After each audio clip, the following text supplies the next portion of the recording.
Olá a todos! Na aula de hoje a gente vai falar sobre as formações políticas africanas no período que vai do século VII ao século XV, que é o mesmo período que a gente denomina de Idade Média.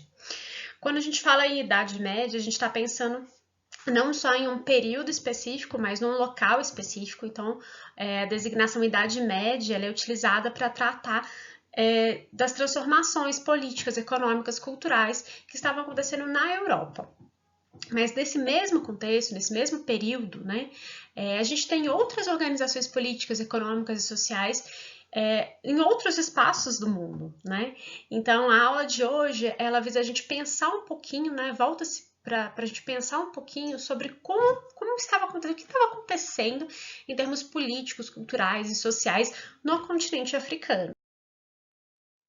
Então, para a gente começar esses estudos, é importante a gente pensar que a África ela é um continente. Né? Então a gente está falando de várias regiões, de vários países, de vários povos. Então, quando a gente fala em África, a gente tem que pensar, juntamente com esse termo, a gente tem que pensar em diversidade, em pluralidade. Né? Então, eu trouxe aí um mapa político atual do continente africano. Então, essa é uma divisão política, né, que foi feita a partir do século XIX, depois que o continente foi colonizado, um período que a gente chama de neocolonialismo, vai ser colonizado pelos europeus e subdividido. Então, essas divisões elas foram feitas pensando-se nessa colonização, em quais países colonizaram que parte da África e etc. Então, esse é o mapa político atual. Mas esse mapa, ele não corresponde à diversidade étnica que envolve a África. E no período que a gente está tratando, que é do século VII ao século XV, que é o que a gente vai chamar de período pré-colonial, e aqui colonização a gente também está pensando na colonização que foi feita pelos portugueses e espanhóis no século XV, mas para a gente pensar que antes daquela divisão em países, havia uma outra organização, uma outra formação política na África que não estava fundamentada nessa divisão em países, nessa divisão de fronteiras de países, né? Então, entre o século VII e o século XV, o que a gente tem? A gente tem divisões da África a partir da ocupação de grupos étnicos diferentes, né? Então, às vezes, essas ocupações, essas formações, elas vão se alterando ao longo do tempo, sendo que um povo vai dominando o outro, enfim, mas essa divisão que a gente tem como divisão de países, ela não era concebível no século VII, no século XV. Tá? Que era uma divisão muito mais étnica, muito mais pensando nos grupos étnicos, né? Então, eu trouxe aí do lado para ficar bem claro o que significa essa divisão étnica, o que é étnico, o que é etnia. Então, eu vou ler o que tá, a definição que eu coloquei aí do lado. A etnia representa a consciência de um grupo de pessoas que se diferencia dos outros. Essa diferenciação ocorre em função de aspectos culturais, históricos, linguísticos, raciais, artísticos e religiosos. Então, quando a gente fala de etnia, são grupos, pessoas que se unem num grupo e que se reconhecem enquanto iguais, né, por terem aspectos culturais, históricos, raciais, religiosos em comum. Tá? Então, se a gente for, para a gente pensar a África a partir do século VII, a gente precisa pensar nisso, que é uma região formada por diversas etnias. Então, são grupos com línguas, religiões, história, estrutura social e política muito diferentes, né? É claro que numa aula, duas, em um ano, a gente não consegue dar conta dessa pluralidade de etnias que ocupavam a África, e nem é o objetivo dessa aula. Mas o objetivo dela, então, é a gente conhecer alguns grupos sociais, alguns povos, alguns impérios que se estruturaram na África entre o século VII e o século XV, durante o período da Idade Média, para a gente entender essas diferenças entre Europa e África. Então, não iremos abordar todos os povos, todas as etnias, né? Eu vou apresentar uma seleção aí de grandes impérios que vão se estruturando ali para a gente entender ao final dessa aula que há diversidade na África, que ela é muita, e dar conta dela exige muito estudo, existe um aprofundamento muito maior do que o que essa aula pode conceber. Então, trouxe um outro mapa aí, dois outros mapas, para a gente poder entender o quanto as formações políticas atuais não dão conta dessa diversidade étnica, né? Então, em um dos mapas, o mapa que está todo em preto, a gente vê aí as divisões, as fronteiras fronteiras dos grupos étnicos existentes na África. Então tá vendo que tem muitas divisões. Quando surgiram os países no século XIX, quando essas fronteiras de países foram delimitadas, que é o mapa do lado que tem as figuras demarcadas em vermelho, a gente pode ver que dentro de um mesmo país, que é a demarcação em vermelho, você tem vários grupos étnicos, né? Isso explica porque a África, hoje em dia, ela é um espaço marcado muito pelos conflitos étnicos, porque você tem aí grupos que não se identificam entre si, né, que tem aspectos culturais, históricos, religiosos, formas de viver, formas de conceber o mundo. São povos completamente diferentes que foram reunidos de maneira forçada dentro de um único país. Né? Lembrando que essa definição de países, esse estabelecimento de fronteiras, não foi uma decisão dos africanos e das etnias que estavam ali presentes. O que você tem é uma imposição de fronteira feita pelos europeus que colonizaram aquele território, né? Então você tem aí grupos, muitos deles eram rivais, muitos grupos que, apesar de não serem rivais, não se identificam e que foram obrigados a viver num único território e obrigados a falar uma língua e a seguir aspectos culturais da sua colônia, né? Então a África, quando a gente ouve falar dela, a gente ouve muito essas questões entre conflitos entre povos, né? E as dificuldades enfrentadas. E é interessante a gente pensar que todo esse contexto atual ele está relacionado a essa colonização que impôs uma forma de organização política, incluindo uma imposição de fronteiras a grupos étnicos tão diversos, tão complexos e diferentes. Para a gente, então, entender um pouquinho sobre alguns desses grupos étnicos e algumas dessas formações políticas aí do século VII, é importante a gente entender, ou então ter em mente, né, questões relacionadas ao clima e à vegetação desse continente. Porque é a partir da compreensão desses aspectos que a gente vai conseguir entender como que algumas sociedades vão se estruturando, por que elas estão localizadas em algumas regiões e não em outras, e etc. Então, trouxe aí mais uma vez um mapa que vai ajudar bastante a gente a pensar, né, o continente africano. Então, se a gente for pensar lá no norte do continente africano, a gente vai ver que a gente tem uma parcela que está ali colorida em rosa e num tom meio alaranjado, que é uma região de estepe, é uma região, digamos assim, formada com uma vegetação mais... é o que a gente chama de vegetação mediterrânea, né? Uma vegetação mais próxima à savana, é uma região que está muito próxima ao mar Mediterrâneo. Então, essa região ali bem do norte mesmo, os povos que ali habitavam, eles tinham uma relação intensa com o continente europeu, perdão. Então, de comércio, de trocas culturais, que fazia com que essa parte do norte da África tivesse características muito próximas ao que a Europa estava vivenciando, né? Então, havia muitas trocas que ocorriam ali, né? Essa região do norte mesmo, próximo ao Mediterrâneo, foi uma das primeiras áreas a serem também ocupadas pelos árabes que saíram do território da Península Arábica, que se direcionaram à África e fizeram um processo de conversão dos povos que estavam ali. Né?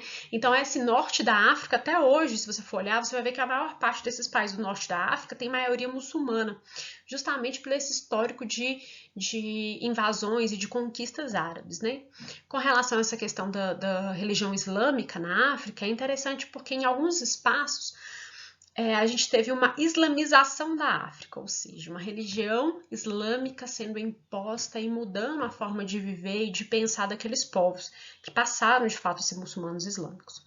E em outros espaços, o contato com a religião islâmica, que vai acontecer também, mas talvez não tão intenso quanto o norte, a gente tem um processo diferente. A gente tem o que a gente pode chamar de africanização do islamismo. Então, quando essa religião islâmica chega para determinados povos da África, há uma espécie de sincretismo cultural e religioso aí, que são povos que tinham outras crenças, né? A maioria crenças politeístas, que vão adaptar os ensinamentos do islamismo, né? tá com aspectos da religião, das religiões tradicionais e politeístas, né? Então, em alguns lugares a gente teve uma islamização da África, principalmente na região do norte, mais perto do mar Mediterrâneo. Em outros espaços, a gente vai ter uma africanização do islamismo, com o islamismo com características muito próximas às religiões tradicionais da África, né? Então, vamos lá. Nessa parte do norte, então, a gente tem uma proximidade com o mar Mediterrâneo, com a Europa e com a Ásia. Abaixo a gente tem o Saara, que é um deserto enorme, né, que era ocupado por povos chamados de berberes, que são povos nômades que viviam ali basicamente do comércio, principalmente um comércio que ligava a parte norte da África e a parte que estava ao sul do Saara, né, abaixo do Saara. Essa região abaixo do Saara, que aí está num rosa meio alaranjado, que é bem embaixo do Saara, é chamada de Sahel. Nessa região do Sahel, então, você tem um domínio de estepe, de planície, você tem uma vegetação um pouco mais abundante, você tem rios importantes como o rio Senegal e o rio Níger, né, que vão ajudar aí nos povos que ali habitam com a prática da agricultura. Os rios vão ser muito utilizados no comércio, né, para poder ligar regiões, principalmente as mais próximas do Saara, com as regiões mais adentro do continente africano, né? E, em geral, os povos berberes do Saara viviam desse trâmite, fazendo esse trâmite entre os povos do norte, próximo ao mar Mediterrâneo, e aqueles que habitavam o Sahel. O Sahel, então, que é uma região que a gente vai falar bastante hoje, a gente tem nessa região dali do rio Senegal e do rio Níger, que é sul e oeste, a gente tem uma região que ficou chamada de Sudão, em geral, né? Que eram habitados por povos diversos. Bâmbaras, fulas, mandigas, auças. Então, apesar da gente vai falar muito sobre impérios do Sahel, mas é importante a gente entender que quando a gente tem um império, a gente tem várias etnias que estão habitando aquele império, né? Então, essa região do Sahel, ela tem uma vegetação que propicia aí condições para que esses povos vivam de forma sedentária, então não como os berberes do Saara, que são nômades, e permite aí que você tenha um comércio nesses rios, permite a agricultura, permite a pesca, né? E são rios também, juntamente aos camelos, que a inserção desses animais ali na região do Saara permite a ampliação do comércio, assim, de formas impressionantes. E a gente vai ver dentro dessa região, né, que a gente está falando aí, norte, Saara e Sahel, um grande comércio entre as regiões. Um comércio basicamente de ouro, a região abaixo do Saara, ali abaixo do Saara, no Sahel, ela é riquíssima em ouro. Também grande produtora de sal. E a gente vai ver que tem um comércio ali entre eles de escravos, né? Então, de pessoas escravizadas, que já estão, desde o século VII, a gente já tem ali um comércio de pessoas que seriam escravizadas, que são, é claro, de etnias diferentes ali daqueles que os compram, né? Então, esse é um primeiro aspecto para a gente pensar na África, é a gente pensar essas diferentes formas de vegetação que estão associadas aos modos de viver diferentes, né? No deserto você tem povos nômades, enquanto em outras áreas mais propícias você tem a sedentarização com a agricultura e a pesca. Em especial, a gente vai trabalhar, então, inicialmente com dois povos, né? A gente vai trabalhar com dois impérios da região do Sahel, que são dois impérios muito grandes, que é o Império de Gana e o Império do Mali. Então, o Império de Gana, ele vai ficar aí muito próximo ao Oceano Atlântico, como o mapa tá mostrando. Ele tem como capital Kumbi-Salé.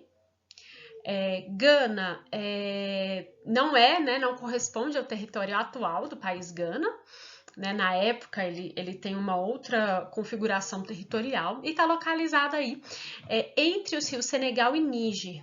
É importante a gente pensar que esses grandes impérios, lembra quando a gente estudou lá Egito, Mesopotâmia, povos da antiguidade? Para que é importante a gente pensar nisso também, que esses povos da África, esses grandes impérios, eles não surgem em qualquer lugar. Eles estão surgindo em lugares que são propícios ao desenvolvimento de grandes civilizações, né, de uma concentração populacional muito grande. E nesse caso, os rios Senegal e Níger, eles vão propiciar com que haja condições, como eu já mencionei, de comércio entre diferentes áreas, de transporte entre diferentes áreas e também a prática da agricultura, né?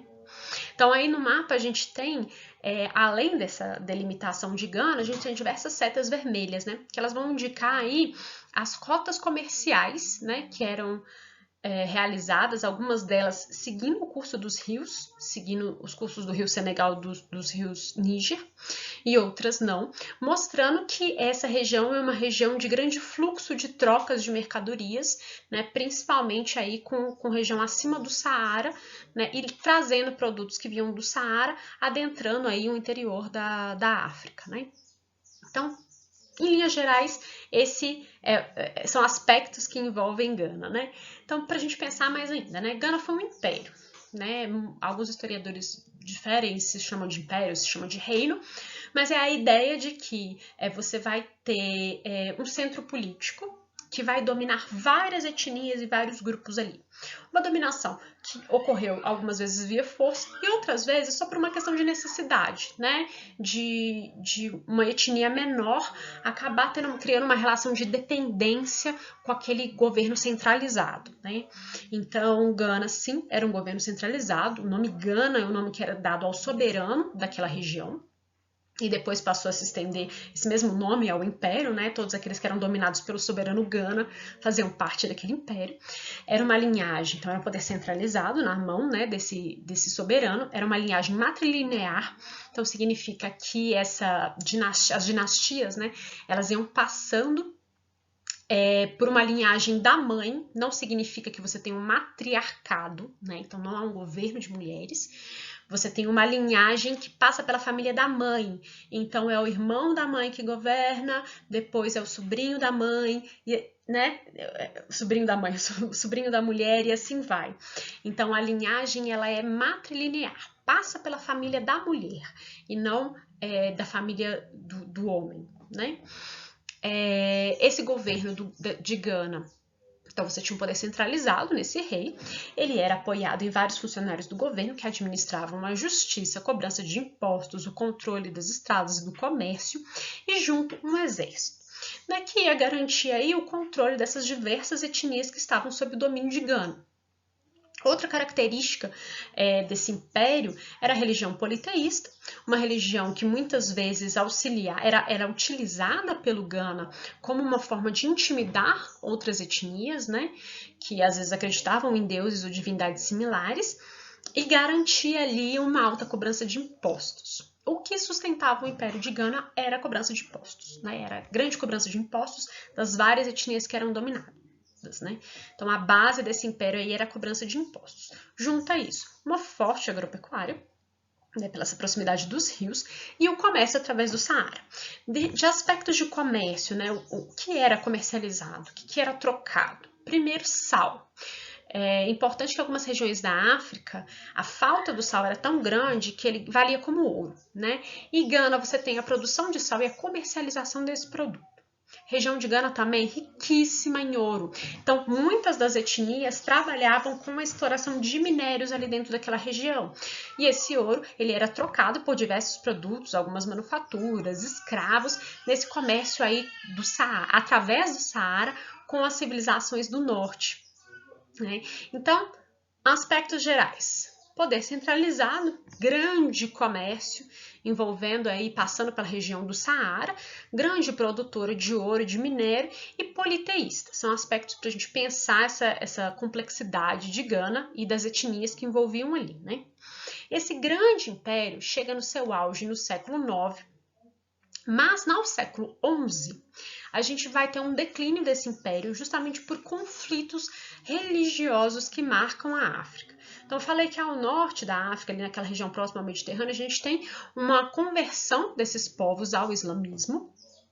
Em Gana, o islamismo chega através desses berberes que faziam esse comércio, tanto que teve uma época que a capital ela foi dividida em duas partes, uma parte em que você tinha o Gana e os funcionários e povos que seguiam a religião tradicional ali, politeísta, uma religião, só lembrando que o politeísmo era muito associado a seres da natureza, então tinha, por exemplo, rainha serpente, outros deuses relacionados a sol, a elementos da natureza mesmo, né?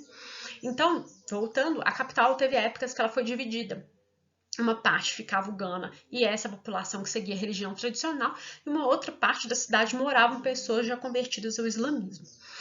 Mas não houve inicialmente em Gana, né, até o século XI, aí, essa implantação, né, do islamismo enquanto religião oficial. No século XI, a gente vai ter um movimento forte de jihad. O que é jihad? São guerras santas, movimentos santos, que são feitos justamente com o objetivo de expandir a religião. Então, a gente vai ter povos vindos da região do atual Marrocos, que vão iniciar esse processo de expansão do islamismo, vão iniciar guerras com o Império de Gana, gerando uma instabilidade interna. Então, o soberano de Gana ele vai ser derrotado, vão começar a ter disputas internas de diversas etnias para ver quem subia ao poder, e isso vai enfraquecendo o império pouco a pouco, né, com a absorção cada vez maior do islamismo.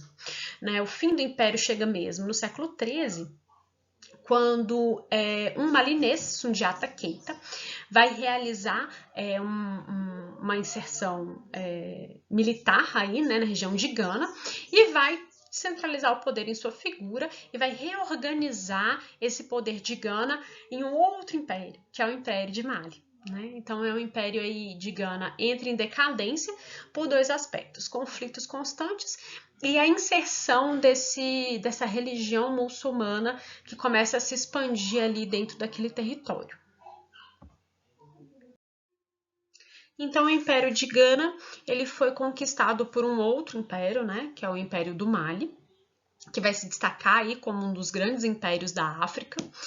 E então o Mali ele começa a se desenvolver enquanto império a partir do século XIII, então aí 1235 mais ou menos, e é um império que ele ganha importância na medida em que ele se estende pelo período que a gente conhece como Idade Média, período seria a Baixa Idade Média na Europa, né? E ele passa até o que a gente chama de Idade Moderna.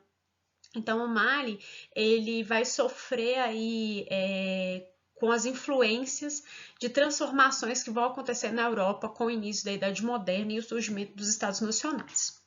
Então, para a gente entender um pouquinho onde que é o Mali, um pouquinho sobre ele, então o mapa aí mostra, né, o que seria o Império do Mali. Então ele vai pegar uma parte do que era o Império de Gana e outros territórios, né, então é um pouco maior.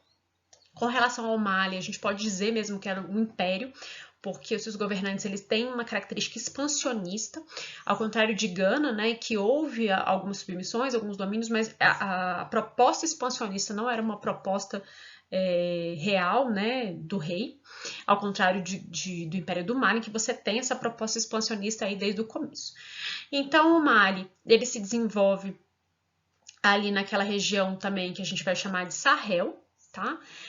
Como se origina esse império, né? Então a gente tem um imperador que vai buscar reunir grupos e tribos que faziam parte da etnia Mandinga ou Malinke, né? Então a gente vai ter uma reunião desses grupos, dessas tribos com uma mesma etnia, eles fazem parte do mesmo grupo linguístico, né? O Mandé, e é a partir da reunião desses povos de mesma etnia que se inicia esse império, né?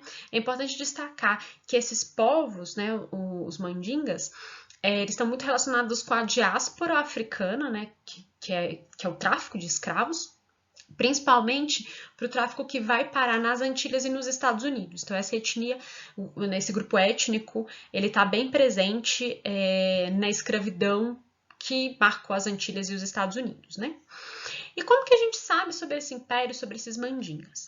Né? Então a história desse império foi transmitida oralmente pelos griots. Então, coloquei uma imagem aí em cima, representando os griots, que são nada mais do que cantores, transmissores da cultura oral. Eles têm uma importância dentro da tradição africana. Vários grupos étnicos, eles têm essa tradição dos griots, que são pessoas que vão transmitir, por meio da oralidade, a história, os principais conhecimentos que aquele grupo tem, e vai passando aquilo, né, de geração em geração. Os griots têm importância também dentro de rituais de cerimônias religiosas. Digamos que são figuras ali muito importantes na manutenção da tradição, dos conhecimentos e da história do povo.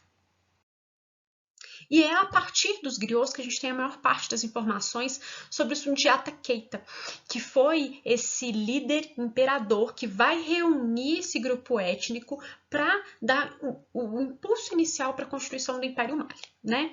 É a partir do Sundiata, então, que a gente vai ter o interesse de unificação dessa etnia e vai ter a expansão desse território para outros povos e outras etnias, né? A figura do Sundiata ela é quase uma figura mística, né? Quase não, ela é uma figura mística, então ele existiu realmente, mas tudo que se conta sobre ele pelos griots, pela tradição oral, está muito mais envolta aí num heroísmo, num misticismo, né? Que engrandece os feitos desse líder político, né, e quase não menciona possíveis fracassos ou falhas, né, então tem toda uma atmosfera mística e heróica em torno desse indivíduo, né.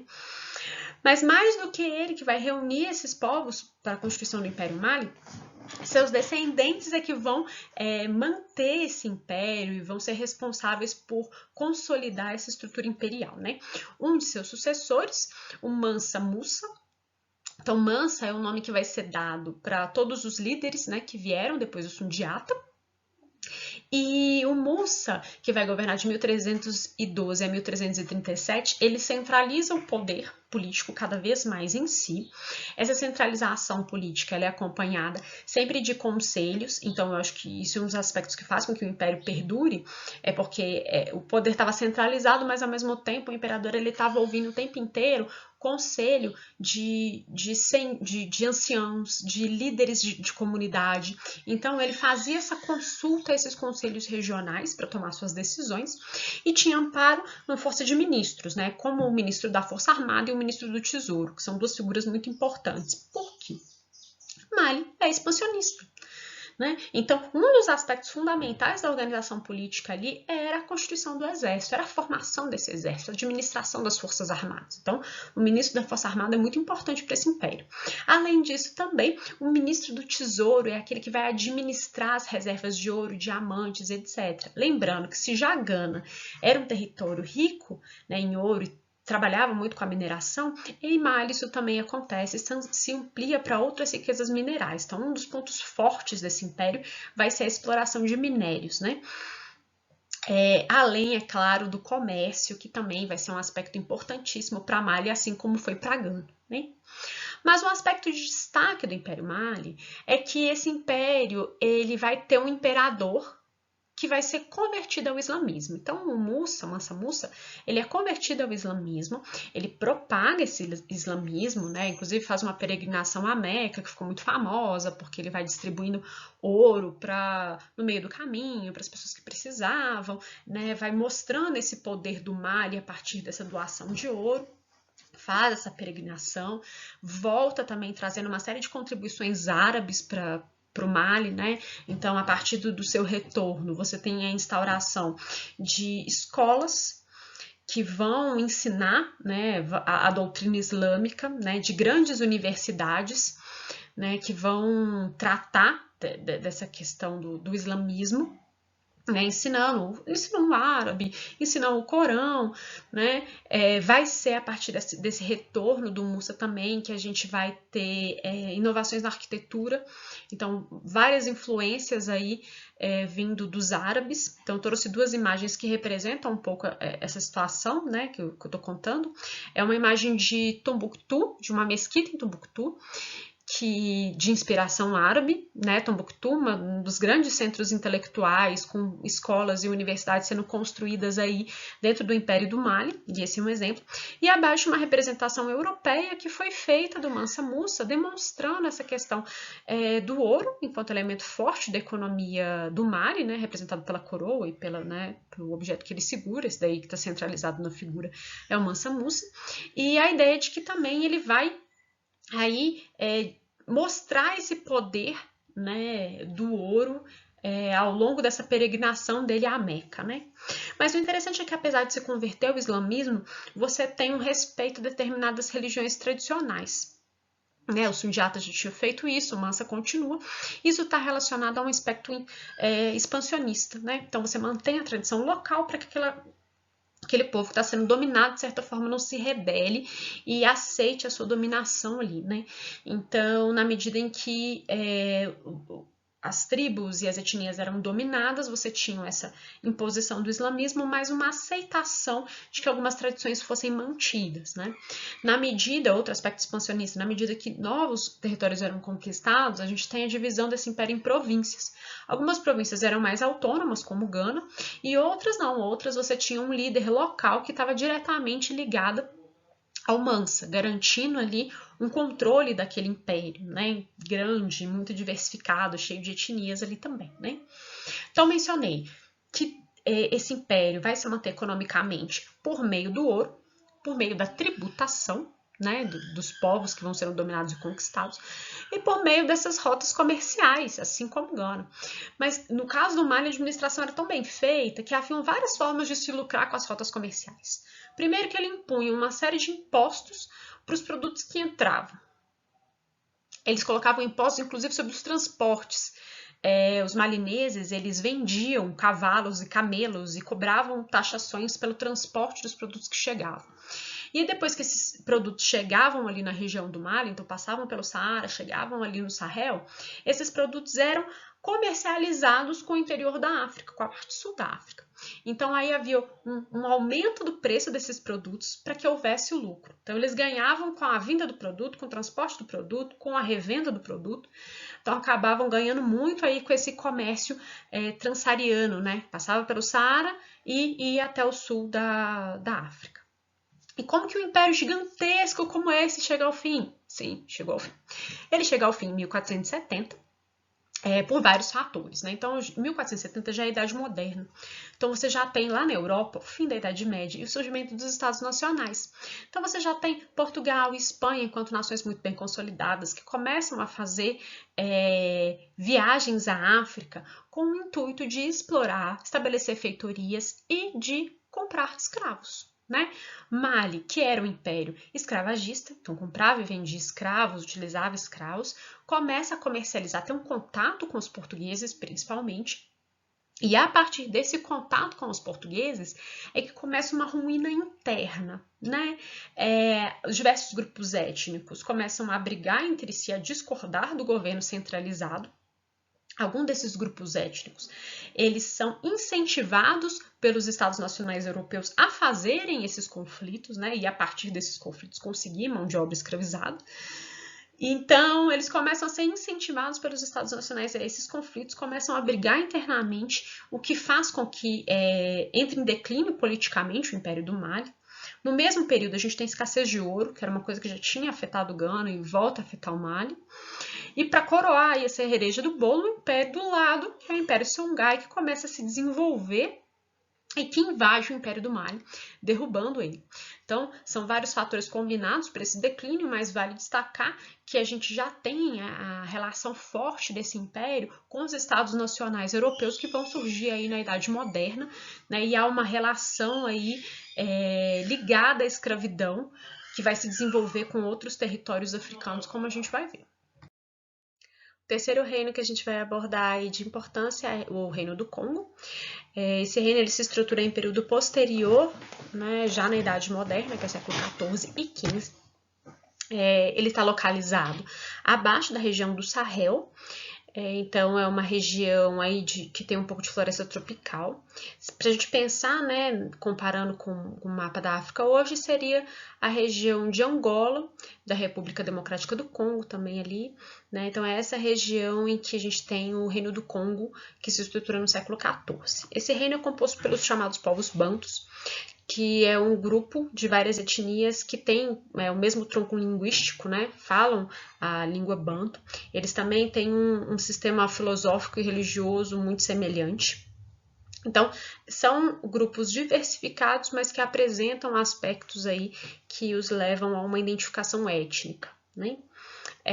Politicamente, como se estruturou esse reino, né? Então, é a união desses povos bantus sob a liderança do que eles vão chamar de Manicongo, que é o rei do Congo, né?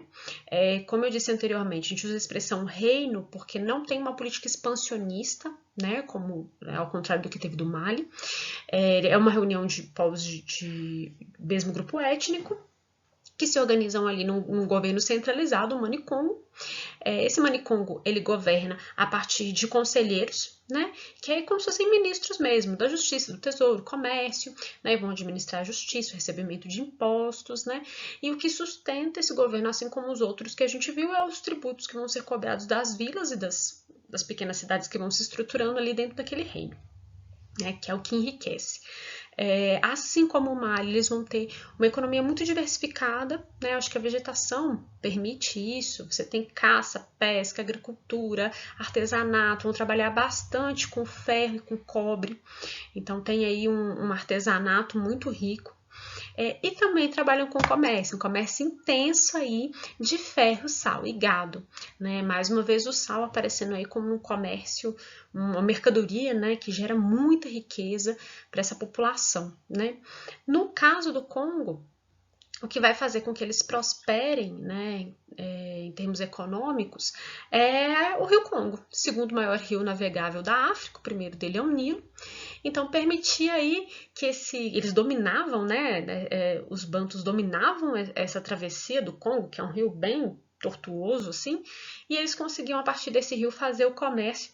Lembrando que tem essa proximidade com o Atlântico também, que depois vai ser um elemento a mais para intensificar o comércio, até mesmo alterar as formas como o comércio no Congo eram realizados, né? Mas era uma sociedade muito ativa pensando em termos comerciais. Pensando em termos de filosofia, de compreensão de mundo, os bantus têm alguns aspectos interessantes, né? Eles vão pensar a vida humana a partir da ideia de força vital, né? Então, todo ser humano tem essa força vital que é o que move ele. E essa força vital, né, que impulsiona a vida, ele é formado por dois mundos, o mundo invisível e o mundo visível. O mundo invisível é aquele mundo dos espíritos, dos mortos, dos espíritos da natureza, dos ancestrais, antepassados, tudo aquilo que não pode ser visto, mas que tem uma força e uma energia que rege esse mundo. E por outro lado, você tem um mundo visível, que é o mundo material, carnal, em que as pessoas realizam suas atividades cotidianas e elas têm algumas lideranças aí no mundo visível. Então você tem reis, chefes, especialistas em magia, a própria comunidade, os animais. Então tudo que está no mundo material, né, é chamado de mundo visível, e as pessoas e lideranças dali também. Dentro dessa compreensão de um mundo banto, há uma reciprocidade entre esses dois mundos, eles estão interrelacionados com obrigações recíprocas, né? Então, o mundo invisível, o mundo dos espíritos dos mortos, deve obrigações ao mundo visível e esse vice-versa, né?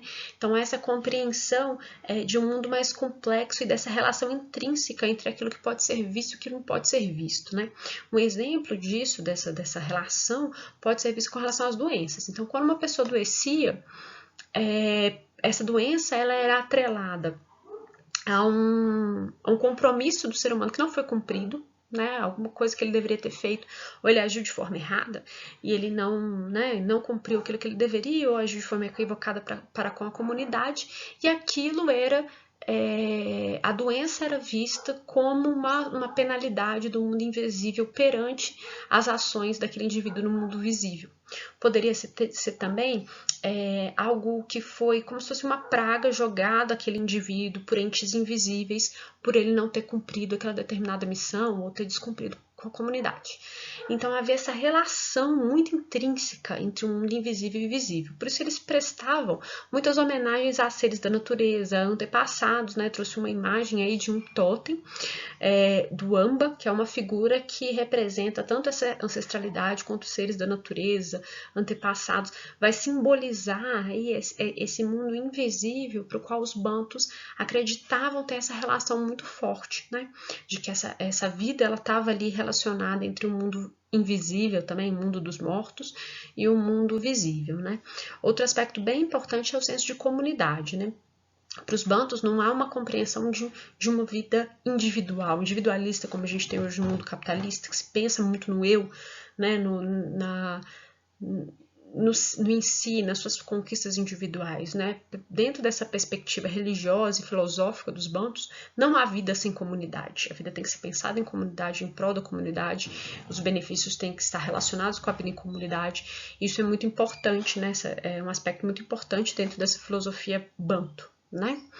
E esse aspecto da filosofia, da religião, é um aspecto que vai ser trazido para o Brasil quando essa etnia ou parte dessa etnia vai ser escravizada. São aspectos que constituem um pouco das religiões de matrizes africanas, né? Então é importante a gente entender isso, né? E esses aspectos, infelizmente, eles acabaram se tornaram secundários dentro da cultura banto na África, a partir do momento em que esses passaram por um processo de cristianização. No século XV, os portugueses chegam ao Congo e começam a ter contato direto com aqueles povos que ali habitavam, né?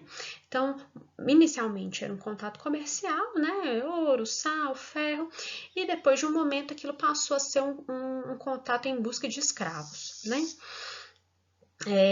Para mostrar um pouco como, né, exemplificar como que foi essa interferência dos portugueses no Congo, uma das primeiras coisas, né, das ações desses portugueses no Congo foi incentivar uma disputa dinástica. Então havia dois indivíduos disputando ali quem seria o novo líder do Congo. Os portugueses, eles investem militarmente em um deles, que é o Nzinga Mibemba, que se torna depois Afonso I. Ele ganha a disputa dinástica e passa a ser o líder do Congo. A partir daquele momento, então, ele se converte ao catolicismo, né, e estabelece uma aliança mais próxima dos portugueses. Então é interessante pensar que o Congo é um exemplo do que vai acontecer muito dessa relação entre europeus e África, né? Esse incentivo a disputas internas para obter algo em troca. E no caso foi essa relação mais intensa de comercialização e de expansão da fé cristã. Lembrando que nesse contexto do século XV a gente está num contexto que vai começar, já está acontecendo, né, o processo de colonização da América, e há o interesse de expansão do cristianismo, né? Então é isso que vai acontecer na África também, né? Então esse rei ele se converte, o catolicismo ele se torna a religião oficial do Congo. Hoje a maior parte dos congoleses é cristã e muda todas as feições, né, culturais e filosóficas que estão ali presentes, né? Muda, por exemplo, o nome da capital, passa a ser chamada de São Salvador, né? Várias edificações são alteradas, então você tem a construção de mais igrejas, uma influência arquitetônica europeia, então muda a feição daquela região, né? Na medida em que o rei se converte a essa aproximação com os portugueses. É interessante que inicialmente a própria elite achava válido, né, o comércio de pessoas escravizadas, a escravidão, porque como acontecia, né? Os portugueses incentivavam ali os congoleses a capturarem pessoas. Essas pessoas em geral eram de etnias diferentes ou de grupos étnicos diferentes, né, ali no entorno. Essas pessoas eram trazidas ao litoral e vendidas como escravos. Eram escravizadas, né? Então não eram inicialmente escravizadas. Então o que é importante a gente pensar, né, que os portugueses eles introduzem uma mudança radical dentro da escravidão africana, né? Então se havia prática de escravidão, né, dentro da África, o que os portugueses inauguram ali é uma nova prática, né? Você tem aí grupos brigando, disputando justamente para criar escravos para serem comercializados e entrarem dentro desse mercado atlântico de escravos, né? Então muda a feição da escravidão, muda a feição do comércio, né? Inicialmente isso era muito aceito pela elite local, mas ao longo do tempo, tanto pelas próprias relações do rei, quanto a elite começa a perceber que os interesses dos portugueses eram justamente escravizar as pessoas do Congo e cristianizar, difundir a fé cristã, não necessariamente buscar o benefício e o enriquecimento daquela nação, né? O rei do Congo chega a mandar uma carta para o rei de Portugal, argumentando que não quer mais a escravidão, porque está vendo inclusive disputas internas e que as pessoas da sua própria etnia estão sendo escravizadas, e o rei de Portugal nem responde ele, né? Então, a partir disso, começa a ter uma tensão maior aí entre congoleses e portugueses, né, ligada a essa prática da escravidão que passa a não ser aceita, né, pela população que estava ali instaurada. Mas é interessante pensar que é a partir dessa prática da escravidão que a gente tem toda uma cultura, toda uma etnia que chega até o Brasil e a América, trazendo contribuições para a estruturação da nossa sociedade, né? Eu trouxe aqui alguns aspectos culturais, mesmo assim, para a gente pensar que até no mais em coisas comuns, né? A gente consegue perceber a influência desses povos bantus que vão ser trazidos para o Brasil a partir desse contato dos portugueses com esse Reino do Congo. Então a gente tem o samba, com seus vários instrumentos, que é um ritmo de origem banto. A gente vai ter congo-jongo, então trouxe uma imagem aí de um congo, né, que foi realizado, que é muito realizado, né, na região de Piumhi, Capitólio.